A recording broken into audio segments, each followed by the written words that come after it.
शेतकरी मित्रहो, गरज ही शोधाची जन्य असते हे आपण शाळेत असताना शिकलो आहे। आणि मी ज्या वेळेस शेती व्यवसाय स्वीकारला आणि त्याच्यामध्ये आधुनिक तंत्रज्ञान वापरायला सुरुवात केली, त्यावेळेस माझ्या ज्या गरजा होत्या त्या तंत्रज्ञानाबरोबर आलेल्या ज्या सगळे काही घटक होते त्याच्यापेक्षा काही प्रमाणात वेगळ्या होत्या। तर प्रत्यक्ष शेती व्यवसाय करताना मला त्या अडचणी दूर करणं गरजेचे आहेत किंवा प्रत्येक शेतकरी कमी जास्त प्रमाणामध्ये त्या दूर करण्याचा प्रयत्न करत असतो आणि त्याला आपण भारतीय लोक जुगाड म्हणतो। त्याच पद्धतीने रोहितचं पेरणी यंत्र साधारणपणे मी गेली 2 वर्ष स्वतः वापरतो आहे आणि तत्पूर्वी 5 वर्ष दुसऱ्या शेतकऱ्याकडून पेरून घेतलेलं आहे। तर या कालावधीमध्ये मी जो विचार केला, मला ज्या अडचणी आल्या त्या मी नेहमी सुधारणा करत असतो आणि आज जे रोहित पेरणी यंत्रामध्ये जी सुधारणा केली आहे, माझी अडचण काय होती आणि मी त्यामध्ये काय सुधारणा केली हे जर तुम्हाला जाणून घ्यायचं असेल तर माझा व्हिडिओ शेवटपर्यंत नक्की बघा। नमस्कार शेतकरी मित्र, मी ॲक्टिव्ह फार्मर आणि माझ्या चॅनलमध्ये मी आपलं स्वागत करतो। शेतकरी मित्र, तुम्ही हे जे स्प्रिंग वगैरे किंवा शॉकअप बघत आहात ते बघा, 1, 2 आणि 3 असे मी लावलेले आहेत। हे लावण्याचं कारण काय, मला काय अडचण होती आणि ते मी कसे जुगाड करून बसवलेले आहेत आणि त्याचा काय फायदा होणार आहे हे मी तुम्हाला या व्हिडिओच्या माध्यमातून समजावून सांगतो।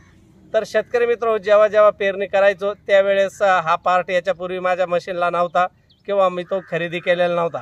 ज्या कोणी व्यक्तीकडे रोहितचं पेरणी यंत्र होतं त्यांच्याकडे हा पार्ट होता आणि याला पास लावण्यात आलेली होती। पण व्हायचं काय की जेव्हा जेव्हा मशीन खोलवर जायचं तर त्यावेळेस या पाशेला माती जमा व्हायची, कधी कधी बियाणं जिथं पडायचं त्याच्या खालून पास निघून जायची आणि बियाणं ज्या ठिकाणी पडलं आहे त्याची जागा बदलायची।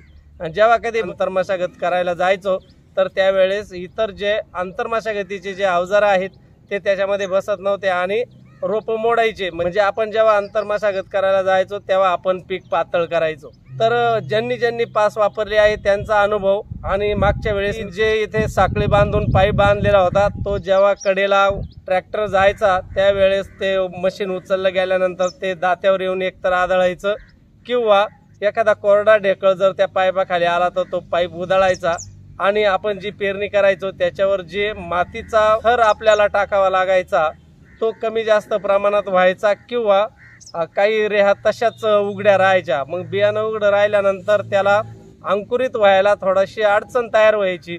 तर याच्यावर पर्याय म्हणून मी हा सगळा जुगाड बनवलेला आहे आणि याच्याबद्दल मी तुम्हाला आता माहिती देतो।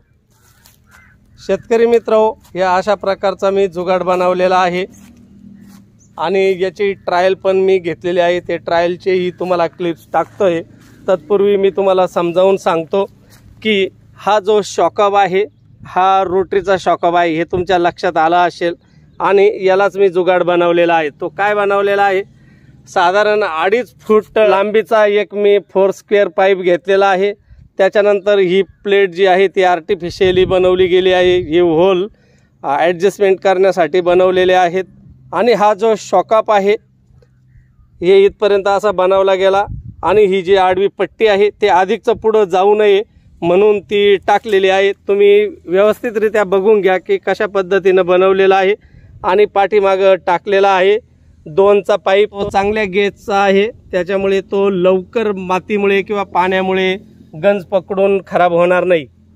तर याची जे मेकॅनिझम आहे अशा प्रकारे बनवला गेला आहे की ज्याच्यामुळे कोणत्याही प्रकारची अडचण येणार नाही।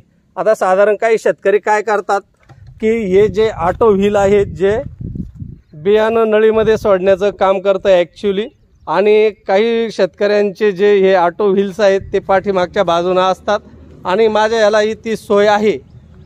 पण मी जेव्हा जेव्हा मागेही बसवेल त्यावेळेस सुद्धा याचा काहीच प्रॉब्लेम येणार नाही अशी ॲडजस्टमेंट वगैरे केलेली आहे। शिवाय मी काय गोष्टी केलेल्या आहे, हा जो 2.5 फुटाचा जो मी चौकोनी पाईप वापरलेला आहे ते बिजागिरी करणं गरजेचं होतं, पण मार्केटमध्ये मिळणाऱ्या ज्या बिजागिरी आहेत त्या इथं वर्किंग करत नव्हत्या। मग अशा प्रकारे मी त्या पट्ट्यांना होल पाडून अशा प्रकारे बनवलेलं आहे। विशेष म्हणजे हे जे तीनही जे बनवलेले आहेत ते एका सारख्या उंचीवर बनवलेले आहेत आणि अशा उंचीवर सेट केलेले आहेत की जेणेकरून दाता 1 ते 1.5 इंच अंतरावर जमिनीत जाईल, तिथं बीज पेरेल आणि त्याच्यावरती हा पाईप जेव्हा सरी बनेल ती सरी फोडायचं काम करेल आणि ती माती जिथं रेह्या पडलेल्या आहेत किंवा दात्यानं पेरलं गेलेलं आहेत तेथे ते बियावर माती लोटायचं काम करेल आणि बीज व्यवस्थितरित्या अंकुरित व्हायला मदत होईल। शेतकरी मित्रो, हा जो डेमो मी घेतलेला आहे तो सध्या कोरड्या जमिनीमध्ये आणि सपाट जमिनीमध्ये घेतलेला आहे। त्यावेळेस मला कोणत्याही प्रकार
ओल्या जमिनीत देखील याचा डेमो मी तुमच्यापर्यंत घेऊन येईल आणि हो सक्सेस आहेच, पण काही वेगळी अडचण तयार जर होत असेल तर त्याच्यावरही मला विचार करणं खूप गरजेचं असणार आहे। तर प्रत्यक्ष पेरणीच्या वेळेस तुम्हाला मी याच्याबद्दल माहिती देईल आणि तुम्हाला जर ही माहिती काही अडचण येते का, त्याच्यावर आणखी काय सुधारणा करता येऊ शकते, जर ही माहिती तुम्हाला जाणून घ्यायची असेल आणि आज माझ्या चॅनलवर जर तुम्ही नवीन असाल तर तुम्ही माझा चॅनल नक्की सबस्क्राईब करा, इतर शेतकरी मित्रांना देखील शेअर करा आणि लाईक करायला मात्र विसरू नका। चला भेटूया अशाच पुढच्या एखाद्या माहितीपूर्ण महत्त्वपूर्ण व्हिडिओमध्ये। तोपर्यंत नमस्कार।